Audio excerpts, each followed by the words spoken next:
पुराय देशात सान पिरायच्या चलयांचेर वाडत वचपी अन्याय आणि बलात्कार घडणुकांचो निषेध चल्ला। गुन्ह्यांवांचेर खर कारवाई करपाची मागणी जायत आसा। कांय हिंदुत्व निष्ठ संघटनांनी राष्ट्र जागृती आंदोलन घडोवन हाडले। पळयात। आज या ठिकाणी समस्त हिंदुत्वनिष्ठ संघटना आणि संप्रदाय यांच्या वतीने या हिंदू राष्ट्र जागृती आंदोलनाचं आयोजन करण्यात आलं आहे।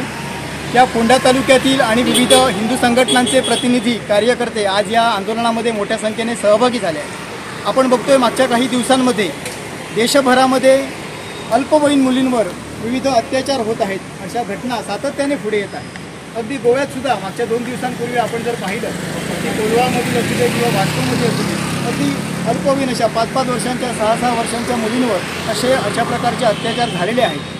त्यामुळे या घटनांकडून आपण बघतो की आत्ताच गोव्यामध्ये जी असेंब्ली झाली यामध्ये सुद्धा जी आकडेवारी सांगितली की मागच्या 5 वर्षांमध्ये गोव्यामध्ये जवळजवळ 260 पेक्षा अधिक अशा प्रकारच्या अल्पवयीन मुलींच्या संदर्भात घटना घडल्या, परंतु केवळ 4 जणांवर कारवाई झाली। लक्षात घ्या, अशा प्रकारच्या माध्यमातून जर का कुणाला तरी याचा धाक बसेल का हो, तर या दृष्टीने हिंदू जनजागृती समिती आज या आंदोलनाच्या माध्यमातून आम्ही मागणी करतो आहोत की जे कोण धर्मांध आहेत, अशा प्रकारचे बलात्कारी आहेत, त्यांच्यावर कठोरात कठोर अशा प्रकारची शिक्षा करण्यात यावी।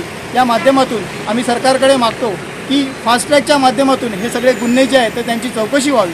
त्याचबरोबर आज लव्ह जिहादच्या माध्यमातून शेकडो मुलींना आज या विविध माध्यमातून फसवणूक त्यांची केली जाते आणि यांना या लव्ह जिहादमध्ये बळी पडल्या जातात। मध्यंतरी NCBR याचा जो एक रिपोर्ट समोर आला होता, तर गोव्यातून दर 3 दिवसानंतर 2 महिला गायब होतात। तर ही भयानक आकडेवारी पाहता सरकारने या संदर्भात गंभीरतेने याची दखल घ्यावी आणि या अशा प्रकारच्या ज्या घटना आहेत तर त्या रोखण्यासाठी तत्परतेने जे कोण संबंधित आहेत त्यांच्यावर कठोरात कठोर कारवाई करावी, अशा प्रकारची या आंदोलनाच्या माध्यमातून आम्ही मागणी करतो। त्याचबरोबर आज सरकारने विविध पाठ्यपुस्तक शाळांमधून आज आपले जे युवती आहेत तर त्यांना स्वसंरक्षण प्रशिक्षण मिळावं, त्यांनी स्वसंरक्षण प्रशिक्षण घ्यावं, अशा प्रकारचं आवाहन मुख्यमंत्र्यांनी केलं होतं। परंतु प्रत्यक्षात मात्र आज अशा प्रकारची कोणती कृती झालेली दिसत नाही।